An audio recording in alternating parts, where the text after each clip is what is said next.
मेरी कहानी 27 साल पहले शुरू हुई थी।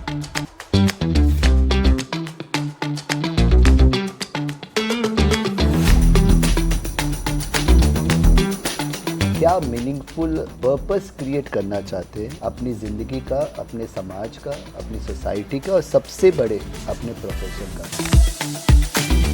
बहुत ही ज़ीरो से या इनफैक्ट नेगेटिव से शुरू किया। उतना ही करते जितना हमें कहा जाता है। अगर हम उससे 10% एक्स्ट्रा करें, if you do something which we have not been told to do, that is what is going to create that magic. सरल भाषा में बोलता हूँ, ये एक फैंसी वर्ड क्रिएट हुआ है जीसीसी के नाम से। हालांकि ये कैप्टिव सेंटर को कहा जाता है, जो एक फॉरेन ऑर्गेनाइजेशन जब अपनी एक सेटअप इंडिया में करती है और वो अपने तरीके से काम करवाते हैं। उनका अपना एसओपी होता है, अपना सिस्टम होता है, अपना गाइडलाइन होता है, अपनी ब्रांडिंग होती है, अपना इन्वेस्टमेंट होता है, उसको हम जीसीसी बोलते हैं। इंडिया में आज के डेट में करीब 1700 से 1800 जीसीसी है। करीब 20 लाख लोगों को एम्प्लॉय करके रखा हुआ है और आज के डेट में करीब $65 बिलियन कंट्रीब्यूट कर रहे हैं। थर्ड लार्जेस्ट इकोनॉमी या लार्जेस्ट इकोनॉमी में जाने वाले की राह पे है। हम जो कल्पना कर रहे हैं कि 2047 में हम शायद largest economy of the world बन जाए। सबसे बड़ा योगदान ये जीसीसी, जिसको ग्लोबल कैपेबिलिटी सेंटर बोलते हैं, इसका। नमस्कार, जय हिंद, वंदे मातरम। पॉडकास्ट माई पावर ब्रांड का, और आज हमारे पावर ब्रांड के रूप में मौजूद हैं सीए राजीव सांघी, जो institute of chartered accountants of India central council member हैं और जिनके हाथ में 11 से 12 लाख स्टूडेंट्स आज जो पढ़ रहे हैं, उनका भविष्य इनके हाथ में, क्योंकि ये वाइस चेयरमैन है स्टूडेंट्स काउंसिल के। उनका पूरा क्या वो लोग पढ़ रहे हैं। हम लोग जब बात करते हैं कि AI, digital transformation, he is also the hamburger. I have seen him for the last 10 years। 10 साल पहले से सब स्टूडेंट्स को बोलते आ रहे हैं, मैं आपको एआई रेडी करो, डिजिटल ट्रांसफॉर्मेशन की सिर्फ बातें ही नहीं करते हैं, क्लासेस करवा रहे हैं और कई तरह के वर्कशॉप्स करा रहे हैं। तो he is the person who walks his talk. तो आज हम लोग इनके मुंह से जानेंगे, क्योंकि एक सबसे बड़ा इम्पॉर्टेंट इनिशिएटिव जो आईसीए ने लिया है, capability centres, global capability centres, उसके पूरे ये हेड हैं। एंड दिस इज़ समथिंग जिसको एक अथाह समुंदर की तरह लोग समझने की चेष्टा कर रहे हैं कि है क्या। तो आज we will listen from the horse's mouth, but initially we will start from his journey, from a CA to the central council member to the leader of such a premier institute, and the hiccups that you have faced in your journey. Thank you so much प्रज्ञा, यहाँ पर invite करने के लिए। और मेरा मानना ये है कि हम काफ़ी सालों से एक दूसरे को जानते हैं और बहुत खुशी की बात है। I think I am very privilege to be a part of this podcast, so that this reaches out to so many bus across the country, in fact across the world. Because social media की अभी जो ताकत है, जो digital ताकत है, वो कहीं भी जा सकती है। हम अभी सारे न्यूज़ भी देख रहे हैं, the power of social media. So मेरी कहानी 27 साल पहले शुरू हुई थी। 98 में मैं क्वालिफाई किया था और एक जर्नी कैसे चैलेंजेस के साथ कुछ अलग ना था, कुछ डिफरेंशिएट करना था, कुछ करना था, कुछ इन्फ्लुएंस करना था। तो वो एक हंगर था। सबसे पहले जो शुरुआत होती है ना, कि हमारी एक भूख होनी चाहिए कि हम लाइफ में क्या मीनिंगफुल पर्पस क्रिएट करना चाहते हैं अपनी ज़िंदगी का, अपने समाज का, अपनी सोसाइटी का और सबसे बड़े अपने प्रोफेशन का। So you were the first generation CA? I am a first generation Okay. Chartered accountant. हमारी फैमिली में दूर दूर तक सीए नहीं थे जब मैं था। इनफैक्ट मैं जब सीए किया था तो मेरे बात बोल रहे थे कि तुम क्लास 12 पास कर लो, बट वो कब वो दिशा बदली, कब वो समय बदला, वो समय के साथ क्योंकि उस समय लोग इतना फ्रेंडली भी नहीं थे कि तुमको सीए करना है। नहीं थे। अगर बिजनेस फैमिली है तो उनको लगता था कि बच्चा बिजनेस में ही आ जाए। इनफैक्ट प्रज्ञा, एक समय ऐसा था कि हमारे पास मतलब जब मैंने शुरुआत की थी तो हमने एक ज़िद थी कि हम प्रैक्टिस करेंगे, तो हम जॉब में गए ही नहीं। अब उस समय हमें कुछ पता ही नहीं था क्लाइंट कैसे लेने, क्या करने। तो हमने बहुत ही ज़ीरो से या इनफैक्ट नेगेटिव से शुरू किया। और वो आज भी याद है कि एक वक्त के खाने के पैसे नहीं होते थे, और मुझे ये गर्व है कहने में। और उसके बाद वो करते करते करते करते हमने एक चीज़ का ध्यान रखा कि जिससे मिला, चाहे वो क्लाइंट हो, चाहे वो पीयर हो, चाहे वो मेंबर हो, उनको हमने अपना 200% देने की कोशिश की। तो वो जो विश्वास मैंने बनाया, और यही चीज़ मैं आपके माध्यम से कहना चाहता हूँ कि हम जो उतना ही करते जितना हमें कहा जाता है। अगर हम से 10% एक्स्ट्रा करें, if you do something which we have not been told to do, that is going to create that magic. So friends, here is a magical mantra for you. पहले तो जिद को जुनून और अपना पैशन बनाएं, जिससे सक्सेस आपके कदम चूमे, और सक्सेसफुल बने रहने के लिए जिनसे भी आप इंटरैक्ट करते हैं, सम एक्स्ट्रा 10% टू 20% नहीं, 100% एक्स्ट्रा करना है, तब आप शिखर पर पहुंचोगे। Moving forward again, can you tell us something about this global capability centres? ये बहुत ही इंटरेस्टिंग सब्जेक्ट है, और को मैं कुछ डेटा देता हूँ कि इंडिया में आज के डेट में करीब 1700 से 1800 जीसीसी है। वाओ। और ये करीब 20 लाख लोगों को एम्प्लॉय रखा हुआ है। आज के डेट में करीब $65 बिलियन कंट्रीब्यूट कर रहे हैं। क्या बात है। अब एमएसएमई की डेटा तो आप दे पाओगे, मैं उसमें भी आऊँगा, बट अगर इंडिया हमारा देश लार्जेस्ट इकोनॉमी या लार्जेस्ट इकोनॉमी में जाने वाले की राह पे है, हम जो ना करें कि 2047 में हम largest economy of the world बन जाए, सबसे बड़ा योगदान ये जीसीसी, जिसको ग्लोबल कैपेबिलिटी सेंटर बोलते हैं, इसका होगा। अब ये सवाल बहुत इंटरेस्टिंग बनते जा रहा है कि फिर ये है क्या, और ये करता क्या है? ये करता क्या है? हमारे पास 1800 जीसीसी और हमें पता ही नहीं कि क्या है। हाँ, ये मैंने भी आज ही डेटा सुना है। एंड अगर है तो फिर ऑलरेडी हम लोग जो 2047 का एक विकसित भारत का हम लोग सब सपना लेके चल रहे हैं, तो ऑलरेडी हम लोग होना चाहिए। तो ये क्या है कि आज इसकी मैं बहुत सरल भाषा में बोलता हूँ, ये एक फैंसी वर्ड क्रिएट हुआ है जीसीसी के नाम से, ताकि ये कैप्टिव सेंटर को कहा जाता है, जो एक फॉरेन ऑर्गेनाइजेशन जब अपनी एक सेटअप इंडिया में करती है और वो अपने तरीके से काम करवाते हैं, उनका अपना एसओपी होता है, अपना सिस्टम होता है, अपना गाइडलाइन होता है, अपनी ब्रांडिंग होती है, अपना इन्वेस्टमेंट होता है, उसको हम जीसीसी बोलते हैं। तो अब जैसे मैं एग्जांपल देता हूँ कुछ कंपनियों का, जैसे जस्ट समझाने के लिए, जैसे गोल्डमैन सैच हुआ, सिटी बैंक हुए, हमारे बिग 4 वाले हुए, या आज के डेट में टेस्ला वाले हुए, या जो भी ऑर्गेनाइजेशन, जैसे अब आपका वेराइजन हुआ, ऐसे 1800 कंपनियाँ हैं।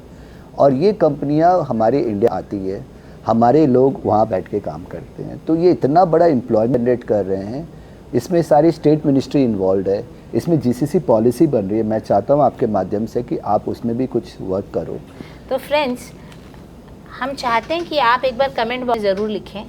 जीसीसी के ऊपर अलग से हम श्री संजीव सांघी जी का पूरा full information and expert video लेंगे।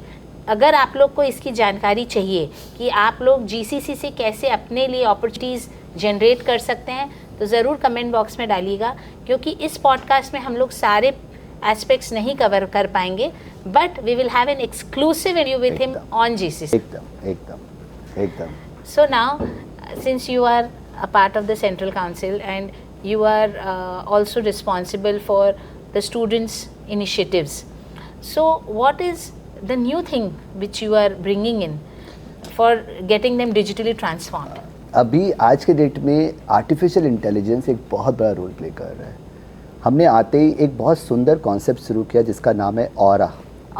ओके। ऑरा हमारे प्रोजेक्ट का नाम ही ऑरा है। ये ऑरा नाम से ही हमारे, बस हमने 1.5 महीने पहले इसको लॉन्च किया था। हमारा टारगेट है कम से कम 2 से 2.5 लाख बच्चों को नेक्स्ट 6 महीने में एआई में रेडी करवाएंगे। इसमें हम 2 दिन की वर्कशॉप करवाते हैं, जिसमें वो अपनी ऑफिस में, जो आज अरुण भैया के यहाँ जहाँ भी कोई भी सीए ऑफिस में काम कर रहे हैं, वो बच्चे हमारे इंस्टीट्यूट में आके ट्रेनिंग ले रहे हैं 2 दिन। वो वापस जाके अपनी ऑफिस में वो सारी चीज़ें, कैसे हम जीएसटी को ऑटोमेट करें, कैसे हम इनकम टैक्स को ऑटोमेट करें, वो सारी एआई के इस शुरुआती उम्र में, इस कम उम्र में वो 2 दिन में अपने वर्कशॉप में रेडी हो जाए। So this huge thing, in 2 days you are making the students ready for AI, and as far as I know, you are also providing them with the automation tools. Yes.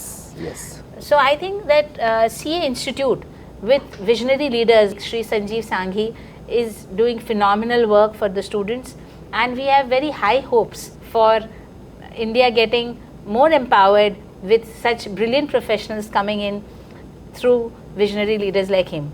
ये संजीव सांघी ने एक बहुत बढ़िया book बनाई है, को-ऑथर की है उसको with Shri Mamta Binani ji, MSME Shorts. And friends, I have also gone personally through that book. It is amazing, written in short and very simple language. तो अब आप ये बताइए कि एमएसएमईज और CAs how they can work hand in hand? Oh, बहुत ज़्यादा, बहुत बड़ा रोल प्ले कर सकते हैं। एमएसएमई का सक्सेस एक बहुत बुटी तौर पे खड़ा है अपने आप को एक डिफरेंशिएटर की तरह प्रूव करने के लिए, एक बुटीक फर्म की तरह प्रूव करने के लिए।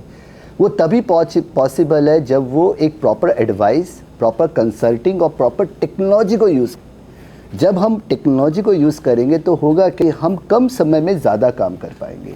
और जब हम कम समय में हम चीज़ को ऑटोमेट कर देंगे, जिसमें हमने बहुत बड़ी एक पूरी इसमें विषय डाली है टेक्नोलॉजी के ऊपर, जब हम उसको यूज़ करते हैं और हम एक प्रॉपर स्ट्रैटेजिक एडवाइस देते हैं, क्या होता है प्रज्ञा कि हमारे जो एमएसए वाले हैं ना, इनके पास सोच अच्छी होती है, चाहे आप स्टार्टअप की बात करो, बट आज उनकी बजटिंग, उनका फाइनेंशियल नंबर्स कि भैया अगर हम ये करें तो इसका इम्पैक्ट क्या होगा, वो जो उसको दर्शाने का काम है, उसको कंसल्ट है, वो एक चार्टर्ड अकाउंटेंट ही कर सकता है। You are absolutely right.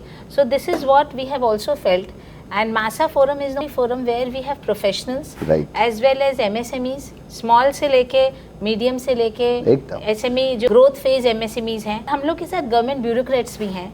तो गवर्नमेंट के जो ब्यूरोक्रेट्स एक ही बात बोलते हैं कि हम लोग के पास स्कीम्स बहुत हैं, want MSMEs to take use of that, but we need professionals to get engaged in between to bridge the gap, कि हम लोग जो स्कीम्स की जो बेनिफिट्स हैं वो बिजनेस ओनर्स तक तभी पहुंच सकती हैं बिकॉज उसमें डॉक्यूमेंटेशन चाहिए, अंडरस्टैंडिंग चाहिए स्कीम्स की। So definitely without the professionals जो गवर्नमेंट है और जो बिजनेस ओनर्स है, so they are like a bridge between the SMEs and the government schemes and policy, and we are very happy that आप अपने institute के माध्यम से आज प्रोफेशनल्स को भी इतना इक्विप कर रहे हैं कि वो हर तरह से MSMEs को पूरी तरह हेल्प कर पाएँ in different policy matters, consultation, innovation. खाली एक लाइन में बोलना चाहूँगा कि इसका मतलब क्या है ना कि वो नो योर नंबर्स अब से वो भूमिका नहीं रही। वो जो नंबर क्रंचर हम कहते थे, अब हमारी भूमिका जो बन गई है ना कि उस नंबर के ऊपर से हम इंसाइट्स क्रिएट करें। जो हाइंडसाइट, इनसाइट और फोरसाइट की बात है, अब हम दूरदर्शी हो गए। तो ये हम एक बिजनेस बता सकते हैं कि भैया आज आपने ये शुरू किया, आप 5 साल में यहाँ तक पहुँचे। With the help of numbers, with the help of decisions, हम उनको रास्ता तक पहुँचाते हैं। क्या बात है। तो फ्रेंड्स, अगर आप लोग को ये MSME बुक, MSME शॉर्ट्स की बुक की लिंक चाहिए तो आप लोग डेफिनेटली को कमेंट बॉक्स में लिख सकते हैं। डिस्क्रिप्शन में हम लोग इसकी सॉफ्ट कॉपी की लिंक भी डाल देंगे। और ये आपको बताते हुए अच्छा लग रहा है कि आज हमारे साथ स्टूडियो में इसी तरह फोरसाइट रखने वाले और एक CA मौजूद हैं, श्री CA अरुण अग्रवाल जी। एंड अब over to him to get some questions. जब दो दिग्गज आपस में बात करते हैं तो उनके एक्सपीरियंस से हम लोग को और भी कुछ सीखने मिलता है। So over to him. Thank you my power brand for giving me this opportunity to interact with my dear friend Sanjeev. In fact, we have been friends since last 30 years when we were students. Yes. Or rather, I just qualified and probably Sanjeev was a student till that time. So, Sanjeev, question I would like to ask you. What is one myth about chartered accountants? Since you are in the Central Council, so it would be more suitable for you. What is one myth for chartered accountants which you want people to dispel? Sir, मैं पता नहीं कब से but last 18 साल से institute की पूजा कर रहा हूँ। और ये जो मिथ जो आता है, कुछ एक मिथ ये हो सकती है, मैं अनुमान लगा रहा हूँ कि भैया ये तो बहुत ही डिफ़िकल्ट कोर्स है, इसमें हमारा कैरियर क्या होगा। अगर इस तरह की मिथ है तो ये बिल्कुल बेबुनियाद है कि आज हमारे चार्टर्ड अकाउंटेंट्स, आज ये वर्ल्ड की सबसे लार्जेस्ट अकाउंटिंग बॉडी है जिसमें 12 लाख बच्चे, 4.5 लाख चार्टर्ड अकाउंटेंट। और ये हम जो अभी कहते हैं कि हमारे जो APJ अब्दुल कलाम जी ने कहा था कि पार्टनर्स बिल्डिंग, अब हम इसमें चर्चा करें कि we are partners in global building. हम आज सिर्फ इंडिया के पूरे विश्व का आज हम फाइनेंशियल गुरु बनने वाले हैं। आज हम फॉरेंसिक स्टैंडर्ड लेके आ रहे हैं हमारे बच्चे के लिए। जो आज पूरे वर्ल्ड में अकाउंटेंट्स की जो कमी है, आपके माध्यम से कहना चाहता हूँ कि हमें कहा जाता था कि भैया आप देश की इकोनॉमी में स्ट्रेंथन करने में आप एक बहुत बड़ी भूमिका रूप करते हो। हम आज पूरे विश्व के साथ काम कर रहे हैं in the form of GCC, in the form of various other committees. हमारे 54 चैप्टर्स वर्ल्ड में, 31 रिप्रेजेंटेटिव ऑफिस है और उसमें आज हमारे जो मेंबर्स हैं वो आज मन धन से लगे हुए हैं हमारे 10,000 chartered accountant honorary service provide करते। तो ये जो मिथ अगर है भी, तो इससे बड़ा रिस्पेक्ट जो पावर ऑफ सिग्नेचर हमारे पास है। आज हमारे प्रधानमंत्री नरेंद्र मोदी जी ने कहा कि हमारा जो सिग्नेचर है वो उनके सिग्नेचर से भी ज़्यादा ताकत है। हमारे ऊपर जो ट्रस्ट है, जो रिस्पेक्ट है हमारे ऊपर, ये सर ये एक प्रोफेशन में ये कई सालों की मेहनत है। हमें 6 साल हो गए। हमारा एक्ट 1949 में आया, जबकि हमारा संविधान 1951 में बना। हम उसके 2 साल पहले आ गए सर। तो आज हमारे फोर फादर ने सोचा ये कितनी ज़रूरी चीज़ है। तो मेरा ये कहना है सर कि आज अगर सबसे अफोर्डेबल कोर्स की बात करो, सबसे ज़्यादा रिस्पेक्ट की करो, सबसे ज़्यादा हमें जिस तरह की एजुकेशन और ट्रेनिंग मिलती है, आज हम एक बच्चे को प्रैक्टिकल ट्रेनिंग देते हैं 2 साल के लिए एक सीए के अंडर में, और उसको आज हमारे कैंपस में सर जितनी हमारे पास वैकेंसी है उससे कम हमारे पास बच्चे हैं। तो आप समझो हमारी डिमांड सिर्फ सर्विस में, प्रैक्टिस में, पूरे विश्व में डिमांड है। तो ये जो मिथ अगर किसी ने कहा है कि भैया ये एक डिफ़िकल्ट कोर्स है या इसमें भविष्य की कोई गैप है, मुझे एक अकाउंटेंट आप बता देना जो आज रोजगार नहीं कर रहा है या अनएम्प्लॉयड है, तो मैं उसी समय उसको कहीं कहीं 1 घंटे के अंदर उसको नौकरी दिलाने की ताकत। ये बहुत ही पावरफुल बात संजीव आप बताए हो। यहीं से मैं एक लास्ट क्वेश्चन में जाना चाहता हूँ। सिंस आप बहुत क्लोजली सीए स्टूडेंट्स के लिए काम कर रहे हो, मैंने देखा है as a leader, as in the regional council, अभी सेंट्रल काउंसिल में, तो एक मैसेज हमारे जो यंग चार्टर्ड अकाउंटेंट्स हैं जो अभी एस्पिरेंट्स हैं, उन लोगों के लिए एक single message from you as a leader क्या होगा? सर ये जो बच्चे हैं ना, ये हमारा भविष्य है। आज हम उनको एक ही बात कहते हैं कि हम आपका फ्यूचर नहीं आ रहे, आप हमारे देश का और हमारे प्रोफेशन का फ्यूचर में बहुत बड़ी भूमिका प्ले करने वाले हो। तो उसमें मेरा एक ही मैसेज है कि आपको फोकस्ड रहना है, एजाइल बनना है। Agility is the biggest thing, कि आप हर समय के लिए तैयार हो कि आज जो भी आपने पढ़ा है या जो भी आपने सीखा है, ये आने वाले 1 साल, 2 साल, 3 साल में कितना रेंट रहेगा ये हम कह नहीं सकते। तो आपको अपने आप को बहुत ज़्यादा एजाइल रखना है। जहाँ आपने अपने आप को ब्लॉक किया कि हमें तो सिर्फ यही आता, हम तो यही कर सकते हैं, हमें इससे ज़्यादा हम कर ही नहीं पाएंगे, वहीं पर आपकी ग्रोथ रुकती है। तो ये बच्चे हमारे देश के भविष्य है। So stay connected, stay engaged and stay inspired. Very nice. अभी जस्ट मेरे को एक फ्रेंड बोल रहे थे कि आप चार्टर्ड अकाउंटेंट हो, मतलब आप कुबेर का काम करते हो। तो मैंने उनसे कहा sir, chartered accountants are traditionally understood to be accountants, but अभी आज के दिन चार्टर्ड अकाउंटेंट्स का हॉराइजन बहुत एक्सपैंड कर गया है। सर मैं इसमें ऐड करता हूँ कि हमें जो मुनीम जी कहा जाता था, जो हमें एक मुनीम जी कहा जाता है कि भैया लाल खाता या बही खाता या पीला खाता में काम करते हो। Today we are innovators, today we are change makers. हम बिजनेस ड्राइव कर रहे हैं। हम आज इकोसिस्टम में एक अच्छी इकोनॉमी बिल्ड करने में काम कर रहे हैं। हम पूरे बिजनेस को री इंजीनियर कर रहे हैं। हम आईटी इंडस्ट्री में भी बहुत बड़ा रोल प्ले कर रहे हैं सर, क्योंकि हम बिजनेस ऑब्जेक्टिव में काम करते हैं। सर मैं एक उदाहरण देता हूँ, मैं कई बार ये कहता हूँ, अगर हम इस कमरे की बात करें तो यहाँ पर किसी ने लाइट लगाया, किसी ने फर्नीचर बनाया, किसी ने फ्लोरिंग की, बट इसकी पूरी कल्पना किसने की, वो इम्पॉर्टेंट है। तो हमारी चार्टर्ड अकाउंटेंट की ये रोल है कि हम बिजनेस में जाके उनकी ऑब्जेक्टिव्स डिफाइन करते हैं कि भैया वो आगे कैसे जाएगा, वो आज 1000 करोड़ से 5000 करोड़ में कैसे जाएगा। हम सिर्फ एक रिटर्न फाइल करने का काम अब नहीं कर रहे, वो तो एआई कर रहा है। हम आज उनके बिजनेस ऑब्जेक्टिव्स में काम कर रहे हैं। Very true Sanjeev, thank you very much for your inputs. Thank you.